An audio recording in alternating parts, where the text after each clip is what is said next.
Okay, great. Am I on board? You're on board. Sue, do you want your picture taken? Oh, I don't know. Yeah, we want to see you. I gotta find it here again. Okay, look for that camera.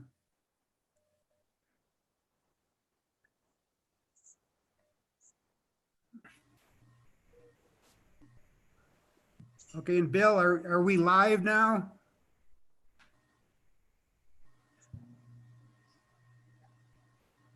Mayor, yes, you are. It came up on my Yes. screen. Okay, Live. okay. Are we ready to begin the council meeting? As far as We you- are. Say again? We're ready, Mike. Okay. This is Linda. Okay, Linda, thank you. Now, okay, welcome. This is a regular meeting of the Cortez City Council. Today, Tuesday, May 12th, 2020.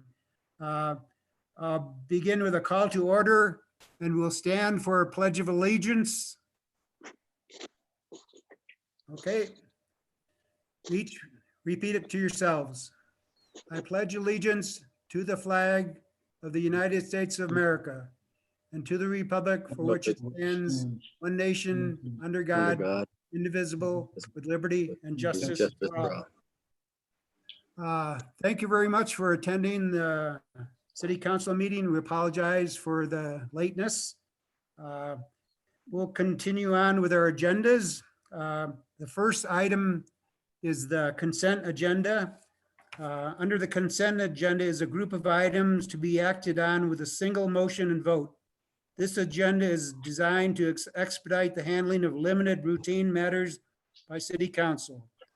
The mayor will ask if a citizen or council member wishes to have a specific item removed from the consent agenda for discussion.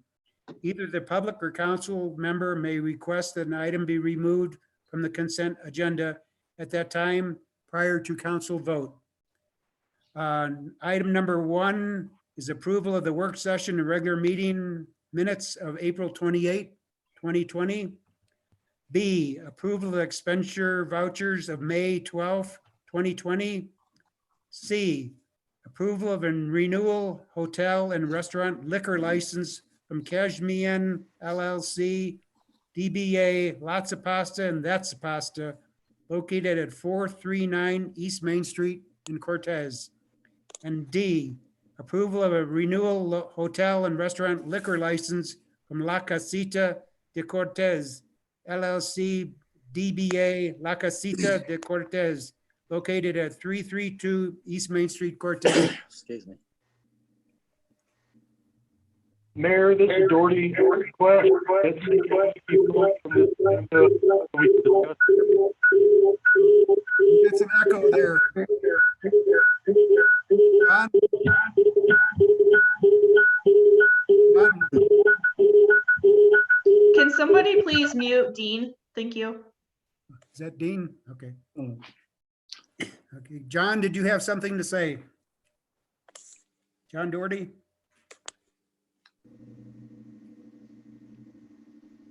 Okay. Not hearing anything from John. Do I hear a motion to approve the consent agenda? I make a motion to approve the consent agenda as presented. I second. Before we go on, Mayor, Okay. can you hear me now? Yeah, now we can hear you. John, did you have something to add to the consent agenda? I would like C and D pulled so we can just discuss it briefly. Okay, we'll pull the renewal of the 2 liquor licenses from the consent agenda because there's some discussion required. So we'll do the consent agenda, deleting items C and D, the 2 liquor licenses. Could I hear another motion?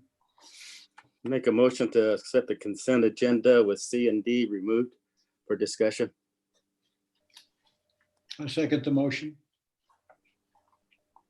Betts, Aye. Huckins, Aye. Lucero, Aye. Rainey, Aye. Medina, Aye. Yazzie, Aye. Lady. Aye. Okay. There are no presentations. Are we going to talk Mayor, about can we go C and back to D? C&D? I was gonna Yeah. say, we're gonna discuss C and D. Okay, John Doherty, would you care to discuss C and D, please? Yes, thank you. I'm going to take them both at the same time because they both have the same issue. The liquor licenses, we're supposed to notify council if they haven't paid their sales taxes and things. Both of these businesses have not paid their sales tax in April. But please note, Lots of Pasta was not open, so we didn't anticipate getting anything from them, or they were open very briefly and then closed again. La Casita de Cortez did not file for April, and I discussed it with Ben, and it may just be that they know that we're not putting on any penalties because they're barely doing any business, but I still need to inform the council that they didn't make their April payment. That's the only payment they've missed. So it's not a big deal for us, but I did want to call your attention to it. Thank you. Thank you, John. Are there any questions about that? This is Green. Did they file their returns and just not pay, or did they just not do anything?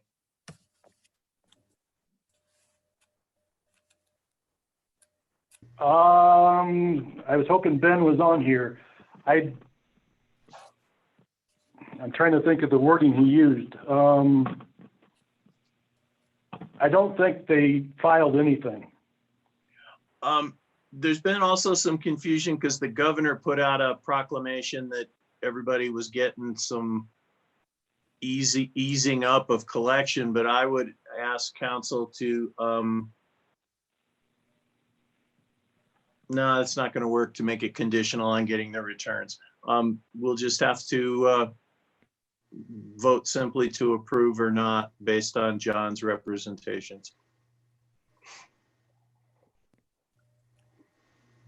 Okay, John, do you have anything else to add, John Doherty? I do not. That was it.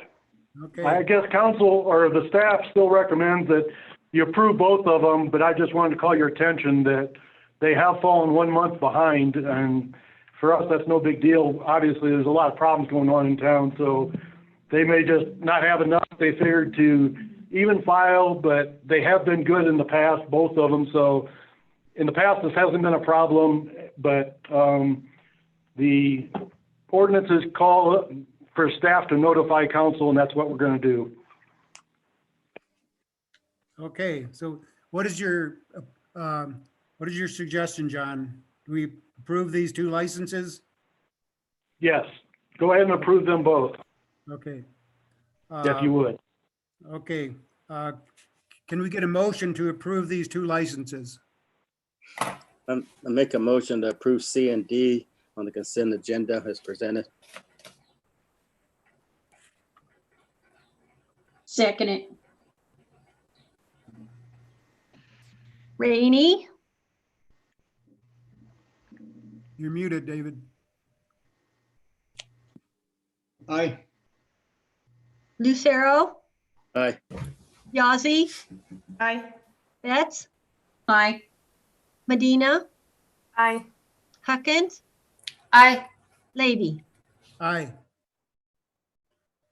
Okay, got that done. Next item on the agenda is presentations, which there are none. Item 4 is citizen participation. Are there any members of the public that wish to speak on items not listed in public hearing? We're open for citizen participation. They need to raise their hands if they wish to speak. Okay. Are those visible to us?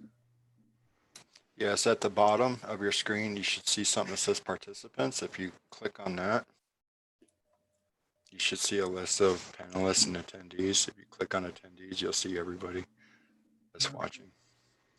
And if any hands go up.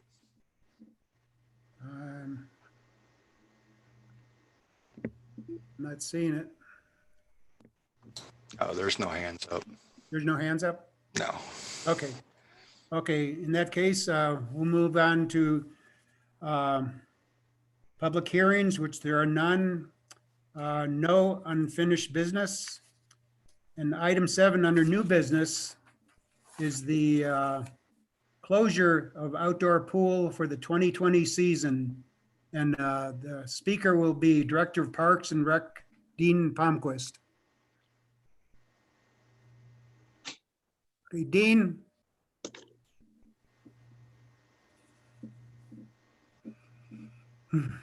In the outdoors. Typically, the City of Cortez Parks and Recreation staff begin preparing the outdoor swimming pool for the Memorial Day weekend, opening in early to the middle of May. This year, we are at a crossroads with the COVID-19 pandemic on what to do, along with the other parks and recreation agencies across the state and nation. From recent statewide aquatic Zoom meetings, no clear direction has been given, allowing for swimming pool facilities except for lap swimming and 1 swimmer per lane. Red Cross has yet to give much guidance on swimming lessons, water safety instructors, and lifeguard classes.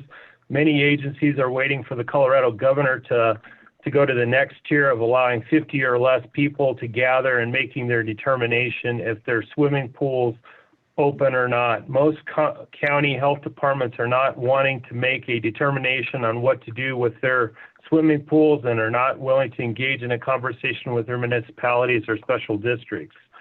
At present, we know the earliest outdoor swimming pool could open would be Wednesday, May 27th, and that's as the Colorado governor's Safer at Home executive order expires on Tuesday, May 26th. But I want to add, I found out this past Friday after this memo was generated that Canyon City requested for a special variance from the state health department, and their earliest opening date that the state health department would give them is Monday, June 22nd. So that's, I think, pretty prevalent information. That was somebody requesting straight from the state health department. We usually get 12 to 13,000 visits during a season's time.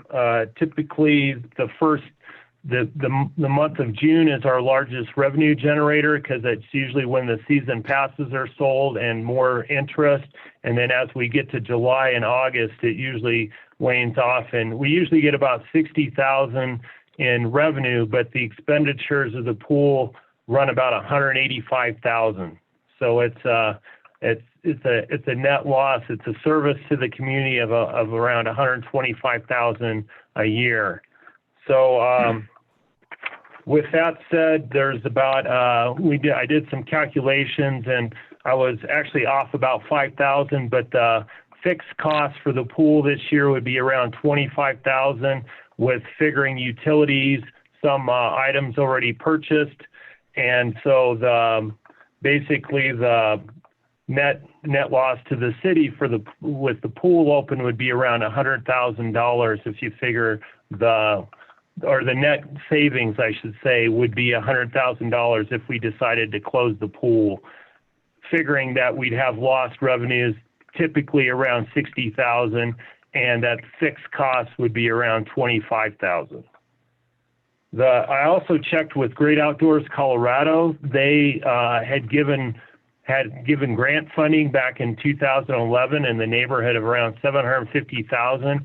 So I did some checking with their compliance officer to make sure that we are, within our means to be able to close the pool, because typically with Great Outdoors Colorado, you're needing to keep that amenity in operation for 25 years.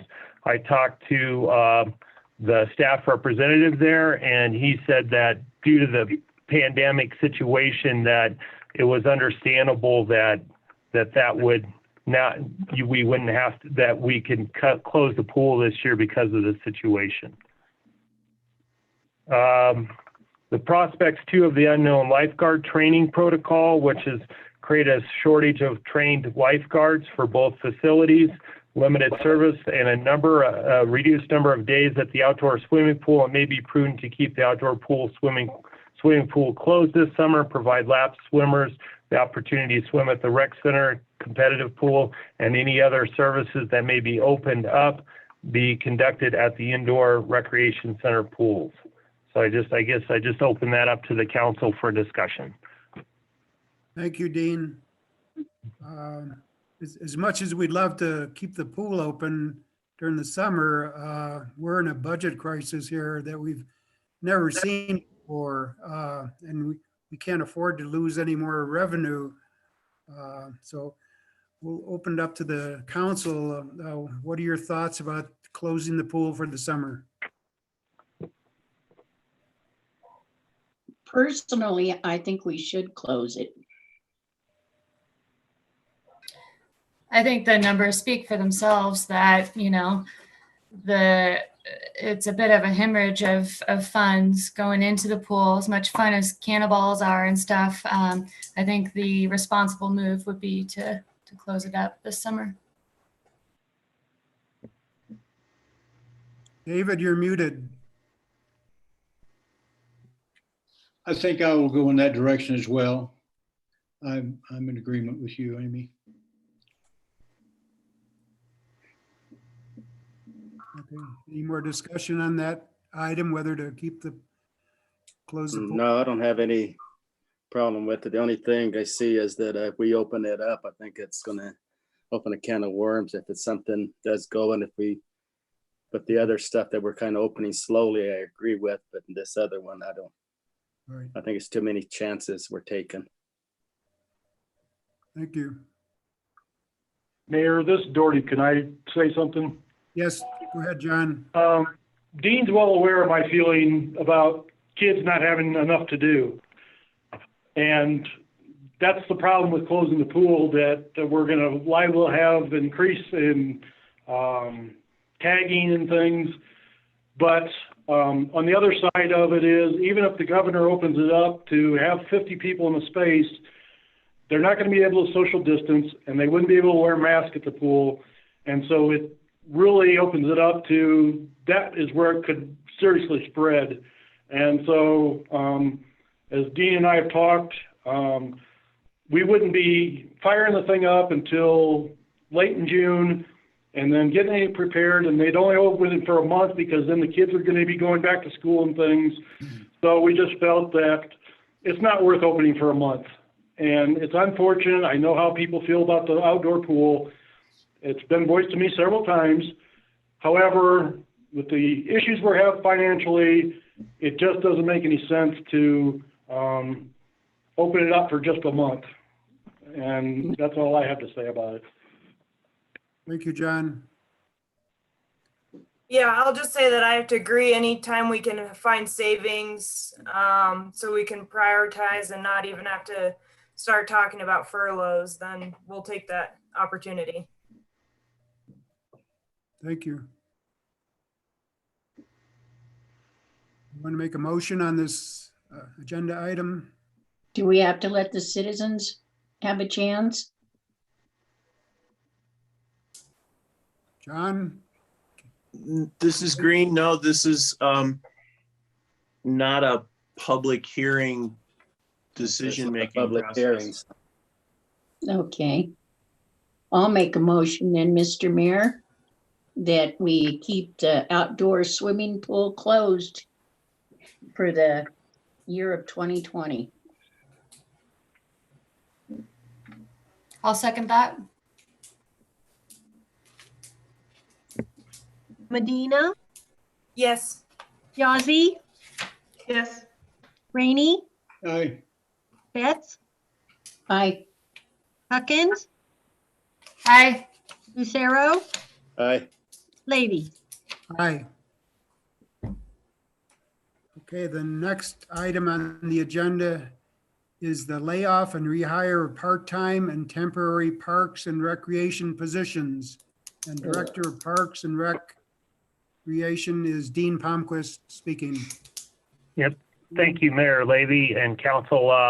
If I can, I'd like to talk about just the rec center first, and then talk about the temporary employees at the golf course and the parks next. It's just kind of all in the same memo. So if that's okay with the council, I'll just talk about the rec center first. So due again to the COVID-19 pandemic, the Cortez Rec Center closed its doors after Monday, March 16th in compliance with the Colorado Governor's stay-at-home executive order. All recreation center staff positions were given an option to continue working at the rec center doing maintenance projects during its closure or for other areas of the city, such as the animal shelter, graffiti removal, park maintenance, and golf course maintenance. Over half of the staff chose to work and continued to collect a paycheck, and less than half chose not to work and did not collect a paycheck. Attached, you will find a reopening plan for the recreation center, and you will see different tiers of what will be allowed to open and what will remain closed. As you can see, for tier 1, the rec center would just have drop-in activities with use of the cardio equipment, the machine and free weights, and lap swimming in the competitive pool. All of these activities would have strict guidelines or restrictions in place on social distancing, with non-electric cardio machines in the gymnasium and electrical cardio machines left upstairs in the fitness area, along with the machine and free weights. And they would be like in a gridded system. So there is like actually squares down or a distance of 10 feet in between the equipment.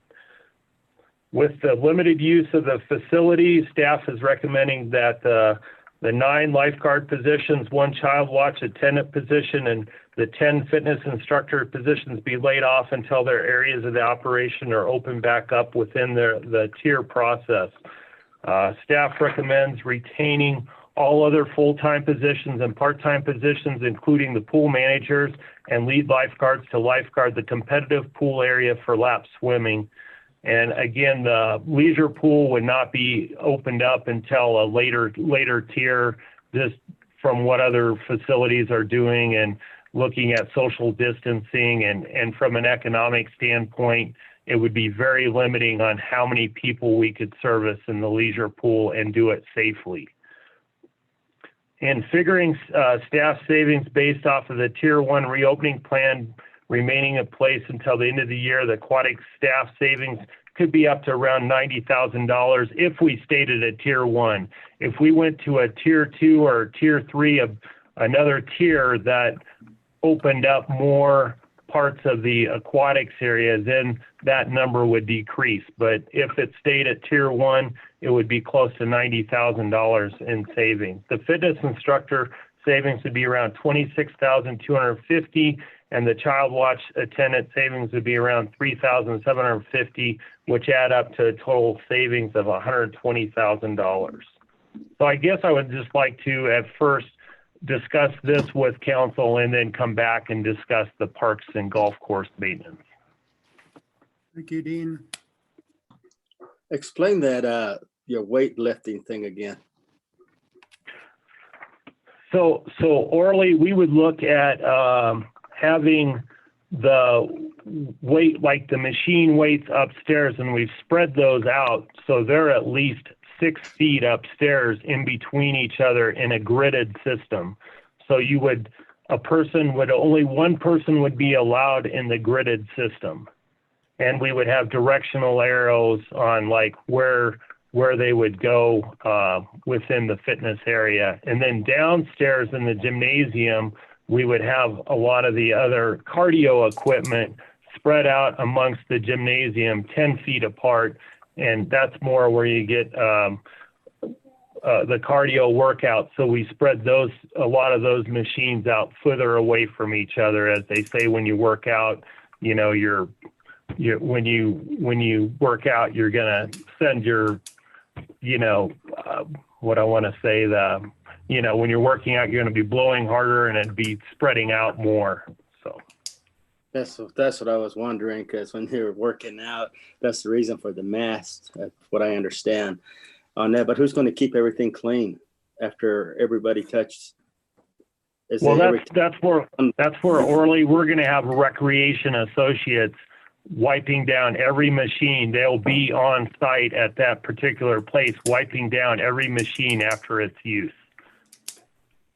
Okay, that's the consent. I was just wondering when they're working out, how are they going to wear a mask, scarf, or anything? When they're We're not, at this point, we're not going to require it. And it seemed like through the industry that could be a lot of issues with people respiratory working out with masks. So what we've seen with the industry orally is not to have masks for the people working out. okay, so who's going to check the temperature? No, I'm just joking. Well, you do ask about that. We're actually going to have somebody at the front in the foyer we do have a thermometer for taking temperatures. Yay. Yeah, that's what I was just wondering, because you start working out, as you notice, I don't do much of it, but that's the only concern I had. Because Hey, Dean. sorry, go ahead.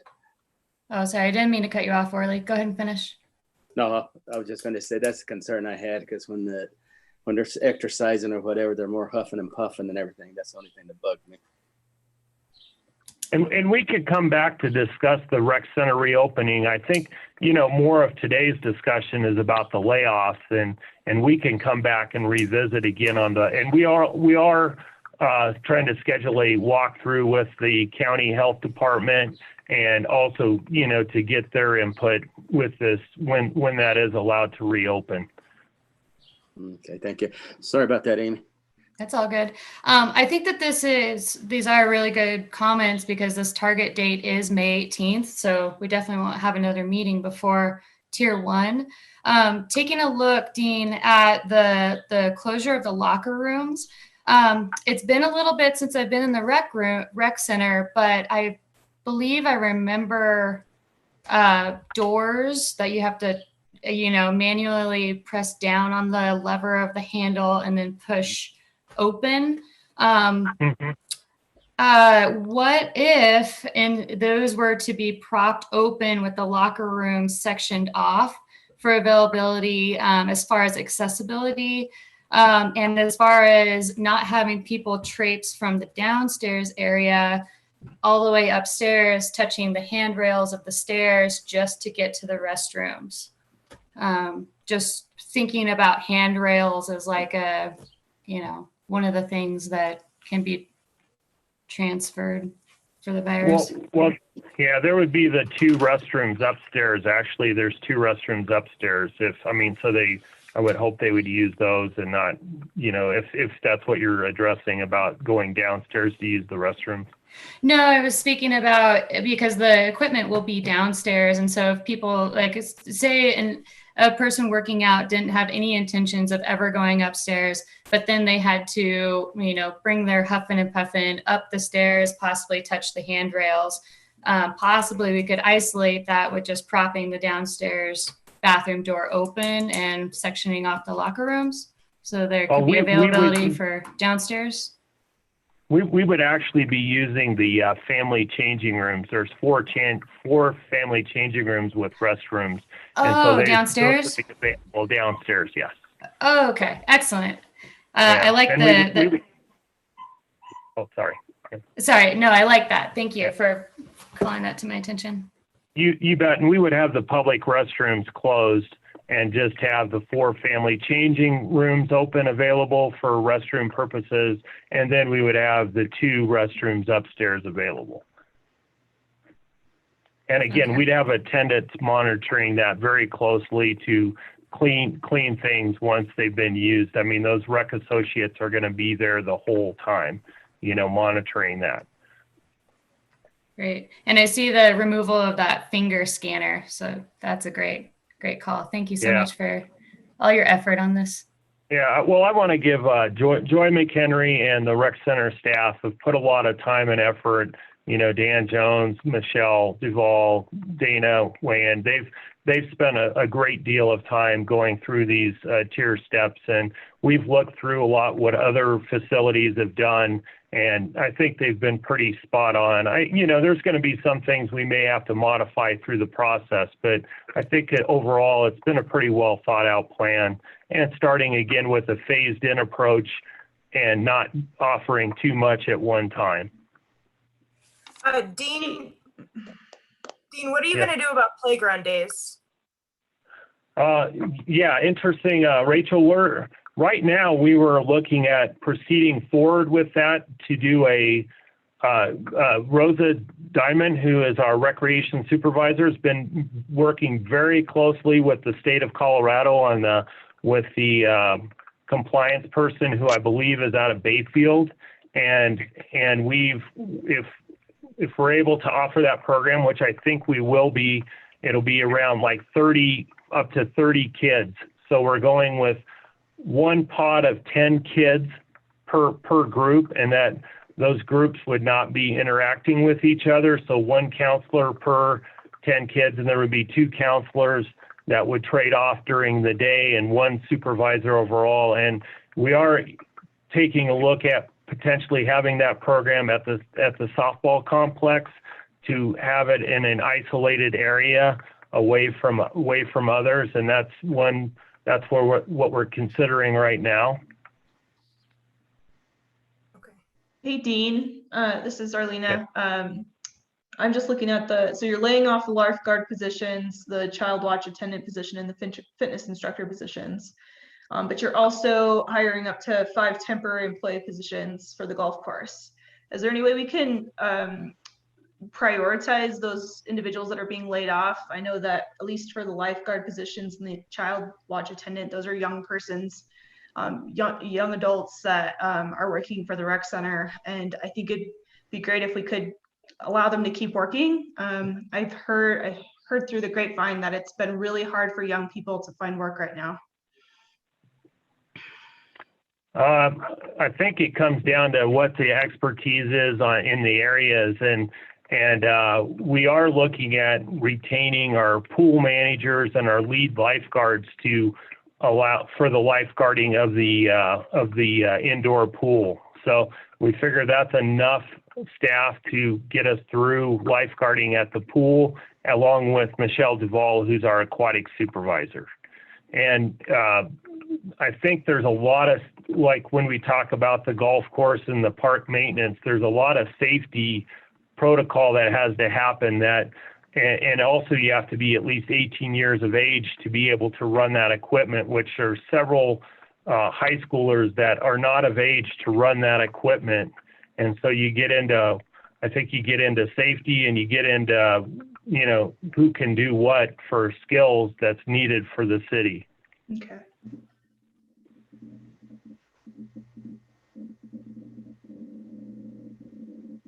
Dean, I can see where your reopening plan is carefully thought out. You have 4 tiers, and it looks like it'll be like the golf course, where it's we open up and under restricted areas and monitor that, kind of like the pickleball and tennis reopening. And I assume we will continue on in that vein. We'll open up gradually and keep monitoring that for compliance in terms of gathering and safety issues. Yeah, that's correct, Mike. We've really looked at that close to make sure that we're hopefully taking those appropriate steps of what needs to be open when in each different tier. And again, we'll discuss this, I think, with the health department, and if they see something that's glaring or something that isn't lining up with like the other gyms in town, I would hope they'd bring it to our attention that we can always make a modification. It's you get a facility like the rec center, you have a lot of different things you have to consider. Thank you, Dean. Thanks.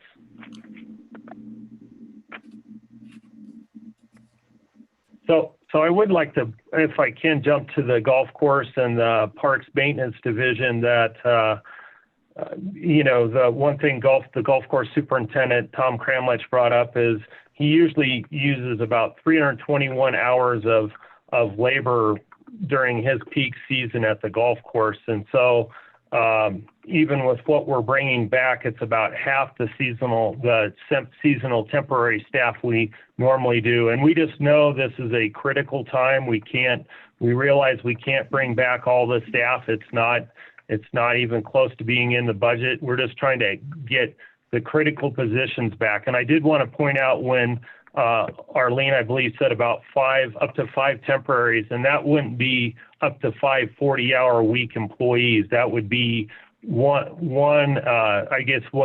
two that would be working 40 hours, from the time they are allowed to start till around end of October, 1st of November. And then there would be another one that worked 20 hours a week. And then a couple other, I guess they're in their early 20s, I believe, that would be working around 20 to 25 hours a week.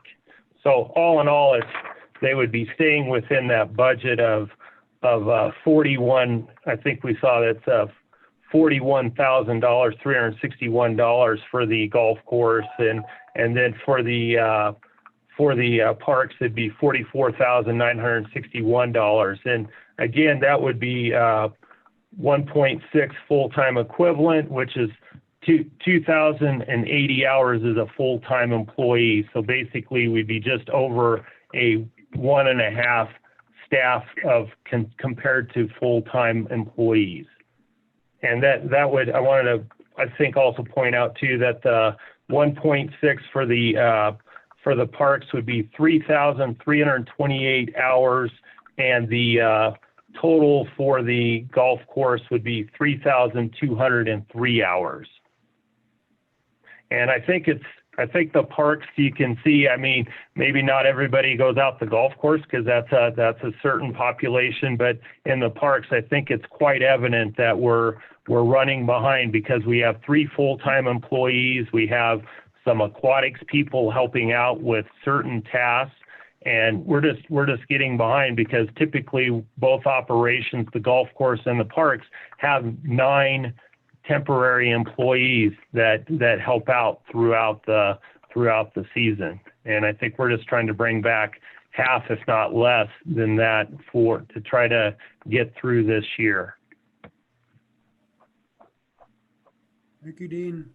I think it's Yeah, critical to have skilled employees working at different places like the golf course, because there's a very real health danger if people don't know what they're doing. I know the 2 seasons I worked at the golf course,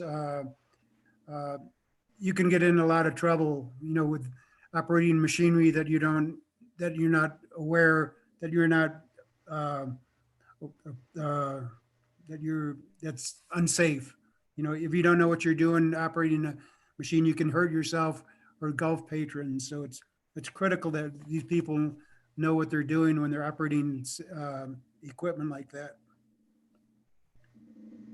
If there's so like if say we move into tier 2 or tier 3 for the rec center, and those positions, like maybe there's positions that do open up that don't require as much skill, in that scenario, would we be able to reach out to those individuals that were laid off and make sure that they are offered positions that are within their qualifications? Yeah, I would think so, Arlena. If we opened up and we need more, say there's some of the lifeguards that go under other life situations, I would sure think we would look at those lifeguards that have been trained first to bring back, in that scenario. I think a lot of our lifeguards are seniors though, and I think they're going to be going on to probably higher education or other things. So, we'll just have to see when we get to August and early September where these folks are at, if they're going to be still around here or moving off to college. And that's part of the issue too. Back to one of the points made is training of lifeguards. That's right now there hasn't been much clear guidance between Red Cross and other training, like Starfish and other programs like that. There's not a lot of guidance yet on how we can train our lifeguards safely within the social distancing parameters. And so that's still yet to be determined. I mean, I don't think we can even offer a lifeguard class right now.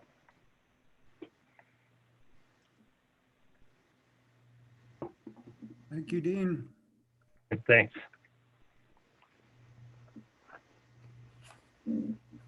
And if you're so inclined, council, to make this motion, if you can make it off of the memo sheet and not what's on the council agenda information, I think it's better to state this as FTEs than to say actual numbers. It just allows more flexibility with the division heads if you're so inclined to move forward with that motion. Thank you. Are we taking public comment? Because there's a hand raised.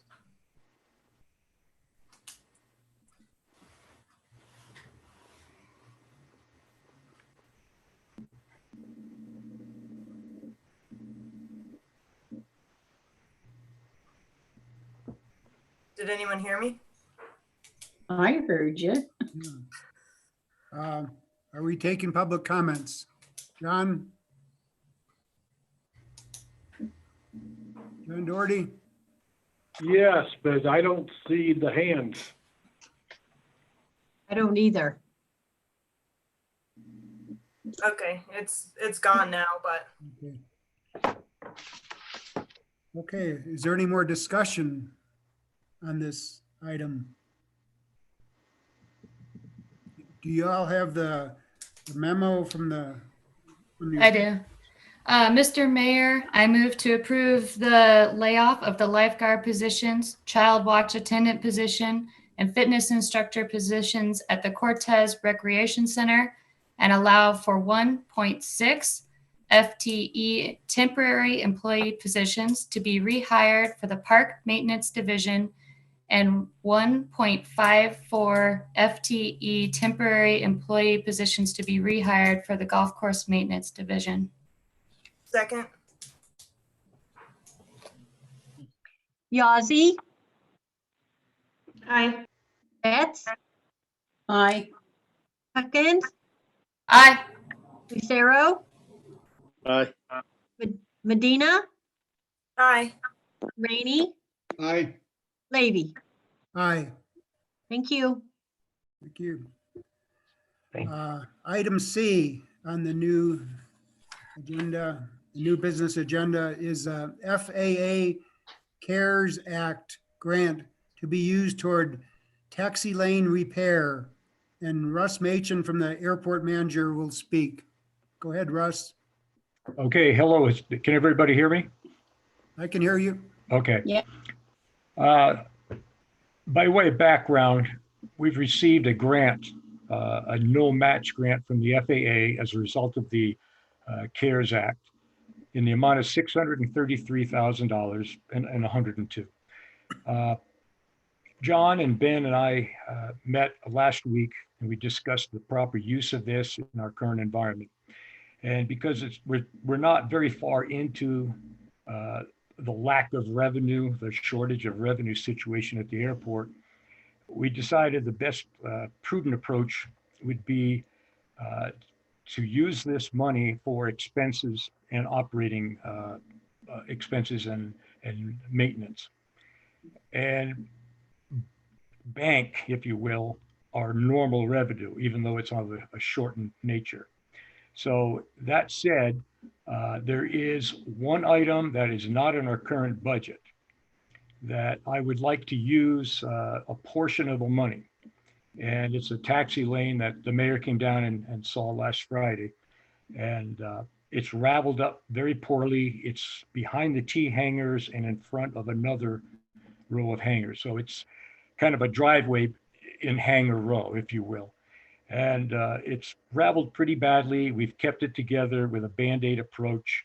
The state hasn't been forthcoming with grants because their grant program was bankrupt for several years. The FAA doesn't do maintenance projects with their money. So we're kind of caught in a bind, just Band-Aiding this thing over a number of years. But with this opportunity, and it's pretty much no strings attached on how it's going to be used, I'd like to take the opportunity to use a portion of the funds somewhere in the neighborhood of $35,000. That's a bid that I got from the contractor that's in place right now at the airport doing the taxi lane project. And I talked with him today, and he said that he bid it high because they're very busy. And even though they're at the airport, it was more of a problem for them to do this now, even though they're right there. So he said, if you bid it a little later in the year, August, September, still good weather for that type of project, he would probably come in lower. So I think we're in the neighborhood with that and probably lower than that figure. So that's something I'd like, because it's not budgeted. I had to approach council to get permission to do that and take advantage of this newfound money and take care of this now sooner rather than later. Thank you, Russ. I went out to inspect the site with Russ last week, and it was evident that this area needs repaving. These are small propeller-driven plane. They look like Cessnas, three props on them. And as they taxi down this taxi lane, the propellers pick up gravel, and it draws it toward the engine of the plane, and it damages the propellers. It's an expensive item to replace if the propellers are damaged. Not to mention the safety consequences that might happen if this gravel gets pulled up into the engine area of the airplanes. And the propellers are very close to the pavement, when they're taxiing down this area. So I think this would be money well spent in the long run.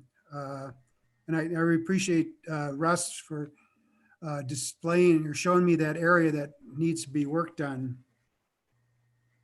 And I'll point out that the nature of the project is just a 1.5 inch overlay. We're not doing a full rehabilitation of that pavement area where we dig it out, put in new base material and all that. That would take considerably more money.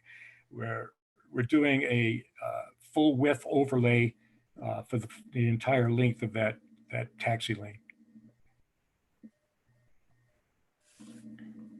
So Russ, I just want to confirm that this is on top of the budgeted projects that you have here, the seal coat and the taxiway shoulder. Correct. Now that you mentioned the seal coat, we have a $297,000 grant from the state to do that. And that's over a wide variety of pavement areas at the airport. Our match for that is $33,000. We can also pull from this funding because it's considered an expense by the FAA anytime we match a grant, state or federal. So we can pull our $33,000 from this new funding and continue to save, if you will, and backlog our current revenues.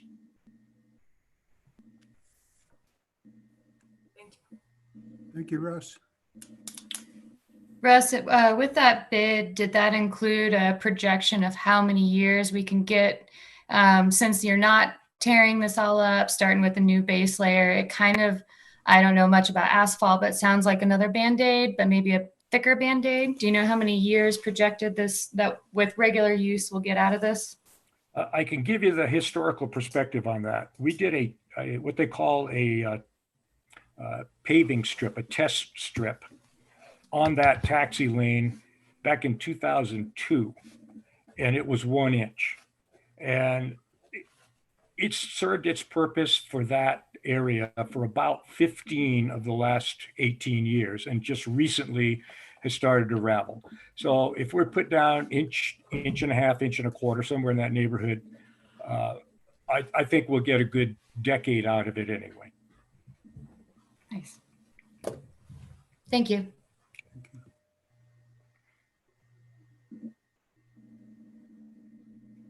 Are there any more questions? Okay. Do I hear a motion for this item?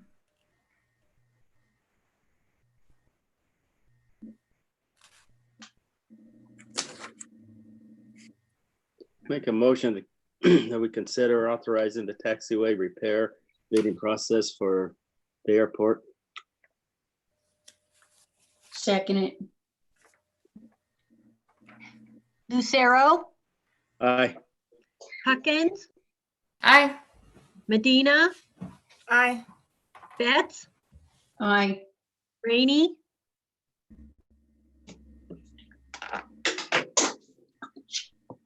Unmute yourself, Randy. Aye. Thank you. Yazzie, Aye. Levy. Aye. All right, thank you, council. Thank you, Russ. Okay, the item D on the agenda is the city council board appointments. It's kind of a interesting part of the agenda. I will nominate the board members from the council that will serve on the city boards for the rest of the term. See, we have several areas to be announced. Okay. Under the Public Arts Committee, David Rainey is nominated. Under the Cortez Cultural Center, Rachel Medina has been nominated. Under the Youth Commission, David Rainey has been nominated. Mesa Verde Country Committee, there's 3 council members that are on that board. That would be Amy Huckins, Rachel Medina, and Orly Lucero. The next one is Southwest Colorado Council of Governments, and Michael Levy is nominated for that position. On Region 9 Economic Development, John Doherty, the city manager, has been nominated, and Ben Burkett is the alternate. Under the Library Advisory Board, Mike Levy has been nominated for that board. Under the Historic Preservation Board, Sue Betts has been nominated. Under the Parks, Recreation and Forestry Advisory Board, Harlina Yazzie has been nominated. And finally, under the Golf Advisory Board, also Harlina Yazzie. And I'd like to congratulate all you council members for participating in these city committees. And it's a really good way to get feedback on what's going on with the different committees and throughout the city. And congratulations to all of you. And now I need to have a motion on appointing these council members. Sorry, Mike. Just one question. Did you name a council member for planning and zoning? On planning and zoning, the mayor is the ex officio member of that committee. And they sit in the audience and they're not a voting member of it. So I will be sitting at that in the council. Okay, thank you. Planning And and zoning. I would like to be in the audience for those meetings too. Well, thank you, Rachel. Just to let people know so we don't get to over 3 or. Right, okay. Yeah, thank you, Rachel. You are welcome. Thank you. Are there any other questions, ideas? In the past, Mike, Mesa Verde Tourism, they just had 2 people on it. Why 3 this time? Well, Linda gave me the guidelines for the Mesa Verde, and they require 3 people according to their bylaws. And so I'm just going by what's written down. I'm not sure what it was like in the past. I'm just going by what's current now. Well, I know up until now, it was just Karen and I were on it.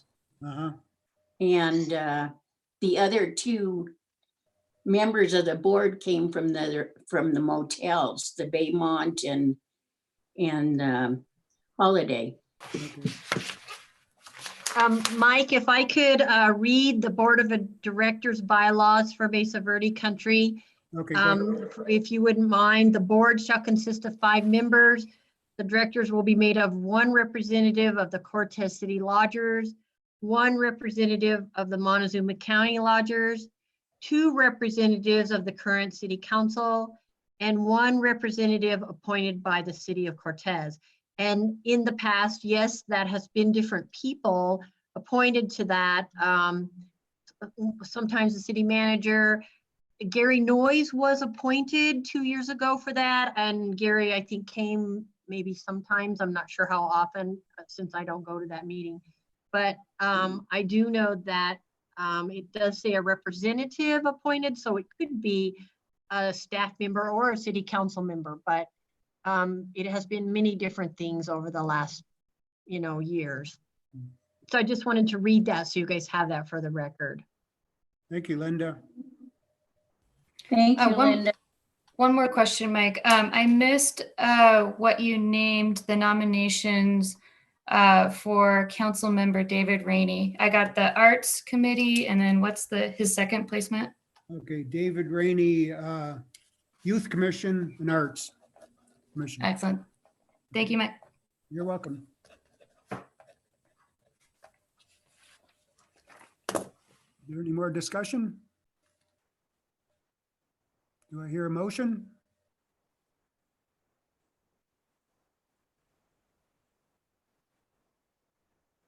I move that we accept these nominations. I second it. Rainey, Aye. Lucero, Aye. Medina, Aye. Atkins, Aye. Yazzie, Aye. Betts, Levy. Aye. Thank you. Congratulations. There are no draft resolution or ordinances. There are no other items of business. Is there any more additional citizens' participation?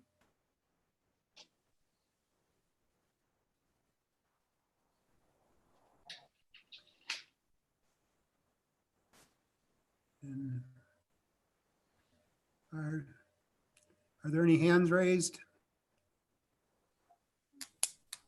I do not see any, Mike. Okay, thank you. Okay, there's no city attorney's report. There's no city manager's report. Mayor, I do have one thing to let council know about. Okay, This was not the original plan, but because of the COVID virus and things, originally it was planned, I have to appoint a police chief and a librarian. They've both been in these positions for several months. Because of COVID, I wanted to do a meet and greet with the public and get input from everybody and then do interviews and things. But because I can't continue to delay this forever, tomorrow we're going to do interviews for both the police chief and the librarian. And I anticipate making the selection before I am off for any time. So by Friday, I will name who the new police chief will be and the librarian. Thank you. thank you, John. Are there any city council committee reports? I'd like to make one. Just being on the Montezuma Complete Counts Committee, I'm going to make another plug for the census 2020. I'm sure everyone's sick of hearing it, but please respond. I looked at the response rates yesterday, and the city of Cortez is doing great. They're ahead of everybody else, but we still need our entire county to respond to the census because this data is really important for situations like a pandemic. They need to know how many people are where to send resources. So please go respond. You can go online, 2020census.gov. Takes 10 minutes. Thank you very much, Rachel. Appreciate that.